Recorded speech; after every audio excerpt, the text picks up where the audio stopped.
Breaking news, actor Gene Hackman's cause of death revealed. It is tragic, sad. Officials tonight say the actor's wife died a week before Hackman. Did you ever think that a Hollywood legend like Gene Hackman, a man who played some of the most badass characters in cinematic history, would leave this world under such bizarre and tragic circumstances? Well, brace yourself, because the truth is far more chilling than any movie plot. The FBI has just dropped a bombshell, revealing a mysterious phone call that Hackman made before his death. And trust me, the secrets it exposes will leave you questioning everything. This is not just a story about an elderly couple who tragically passed away. No, this is something much deeper, much darker. It's a tale of a bizarre disease, a forgotten Hollywood icon, and a cryptic phone call that may hold the key to the biggest mystery in recent history. So sit tight, because once we start unraveling this tangled web, you won't be able to look away. What do you think I mean? Well, I don't know. You're the risk taker. You think I'm talking about breaking the law? No, I'm just trying to figure out how far you want it bent. As far as you can without breaking it. In other words, don't risk an IRS audit. I don't give a damn about an audit. They just better not win.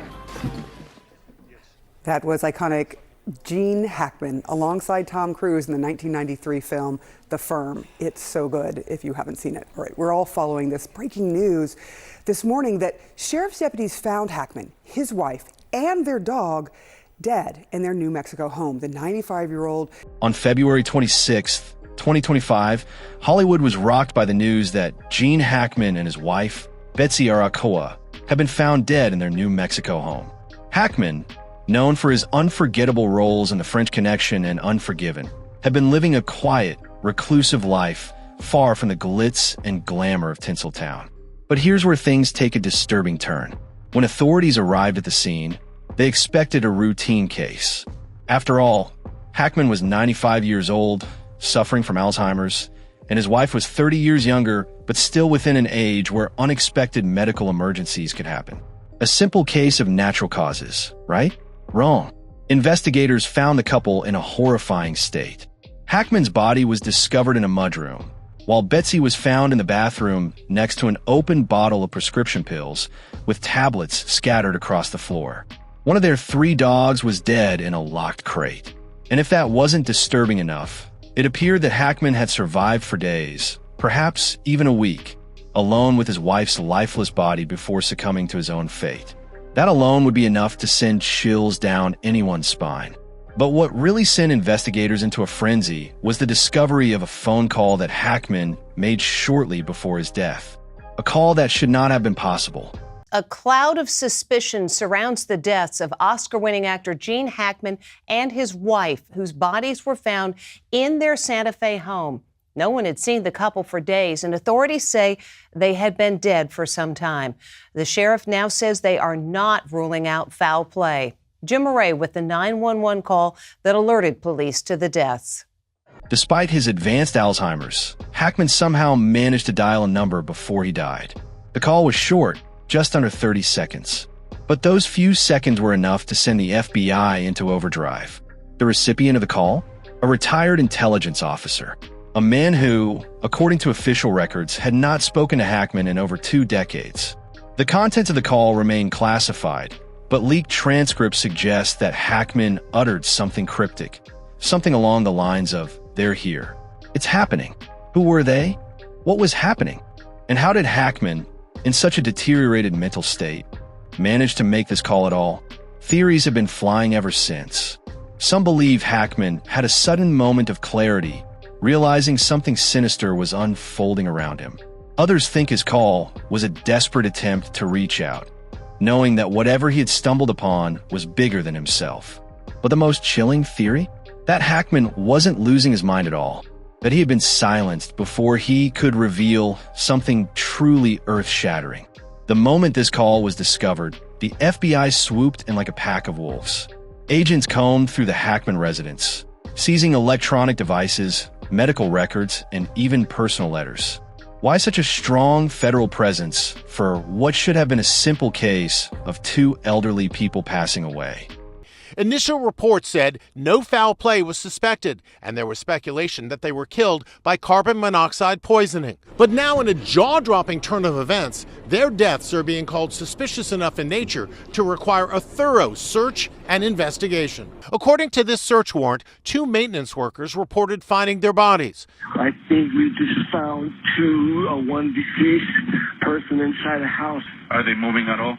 No, dude, they're not moving. Just send somebody out here really quick. Some insiders claim that Hackman had been sitting on classified information for years, something he had kept buried since his Hollywood days. Others believe that Betsy Arakawa may have been the real target, and Hackman was just collateral damage. But the real question is, what were they looking for? And did they find it? Officials stated that Betsy's cause of death was hantavirus pulmonary syndrome, a rare disease linked to rodents. A disease so uncommon that it raised immediate red flags. Could this have been an unfortunate coincidence? Possibly. But here's the catch. The nearest known cases of hantavirus had occurred miles away from the Hackman residence. No signs of a rodent infestation were found in their home. And to make things even more suspicious, authorities claim that the virus was likely contracted just days before her death. 2 maintenance workers reported finding their bodies.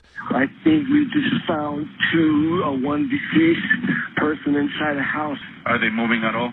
No, dude, they're not moving. Just send somebody out here really quick. The workers discovered the front door of the residence open. Hackman's body was found near the kitchen area. A deputy stated he suspected the male individual had suddenly fallen. His wife, Betsy Arakawa, was found on the bathroom floor. This means that if Betsy did indeed die on February 11th, she would have had to come into contact with an infected rodent shortly before that date. But where? How? And why had she not shown any symptoms until the very day she supposedly died? More importantly, if she had the virus, how did Hackman, who was living with her in the same house, manage to avoid contracting it? Unless, of course, the virus wasn't the real cause of death at all. And here's another detail that will make your skin crawl. Hackman's body had no food in his stomach. While it's possible he simply didn't eat, could it also mean that he was being intentionally deprived of food? Was he too weak to fend for himself? Or was he deliberately being left to waste away? What about the prescription pills found near Betsy? Were they hers? Or were they placed there to make it look like an accidental overdose? And most importantly, what exactly did Hackman mean when he said, "They're here, it's happening"? As authorities examined the house, eerie details began to emerge that complicated the case beyond a simple tragedy. The first thing investigators noted was the state of the home itself. The living room was neat, and the kitchen appeared undisturbed. Yet the bathroom, where Betsy Arakawa was found, told a completely different story. The prescription pill bottle beside her body had its cap removed, and several pills were scattered across the floor. Some had rolled under the bathroom counter, as if they had been knocked over suddenly. Even stranger, the medical examiner determined that some of the medications were unopened and prescribed weeks earlier, raising doubts about whether Betsy had been consistently taking them. Had she stopped her medication, or had someone else tampered with it? Adding to the confusion, her body was positioned in a way that didn't align with a typical collapse from a sudden illness. Investigators questioned whether she had fallen after taking the medication, or if someone had placed her there after the fact. Hackman's location in the mudroom raised its own set of concerns. The placement of his body suggested he had fallen backward rather than forward, indicating he may have been trying to leave the house when he collapsed. His advanced Alzheimer's made it difficult to determine what he had been aware of in his final moments. But one thing was clear: he had not eaten in several days before his death. Did he stop eating due to his disease, or was there another explanation? Authorities also found an old rotary phone lying just a few feet from Hackman's body. The phone's receiver was off the hook, and when investigators traced the last outgoing call, they discovered something chilling. Just before his death, Hackman had dialed a number, but that call was never completed. Who was he trying to contact? Did he know something was wrong? With no immediate answers, the mystery only deepened.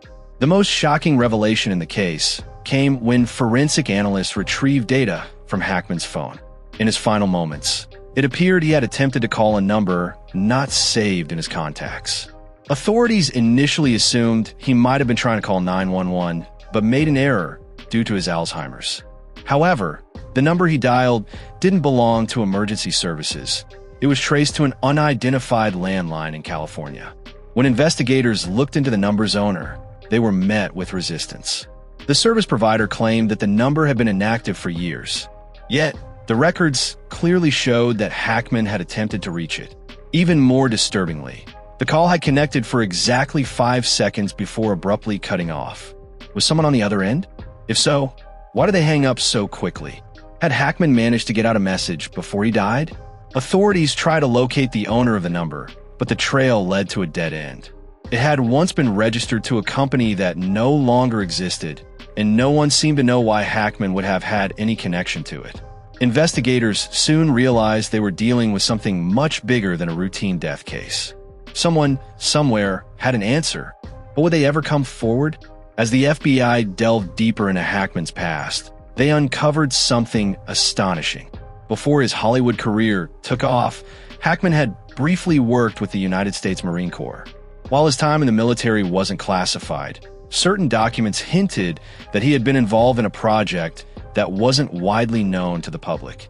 The project, labeled as routine surveillance training, sounded harmless at first.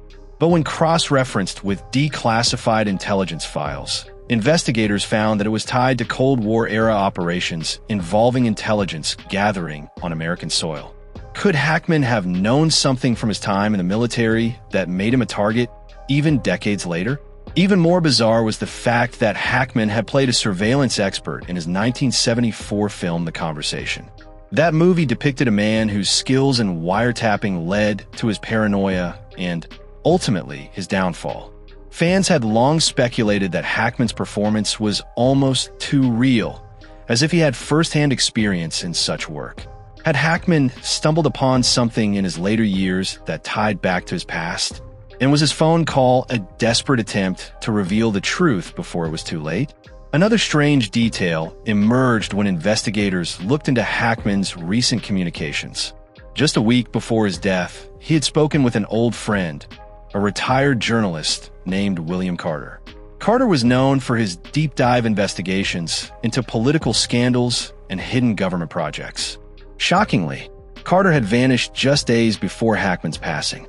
His last known location was in Arizona, where he had reportedly been researching a book about unsolved Hollywood mysteries. His family filed a missing persons report, but no official search was launched. The timing was too close to be ignored. What had Carter been working on?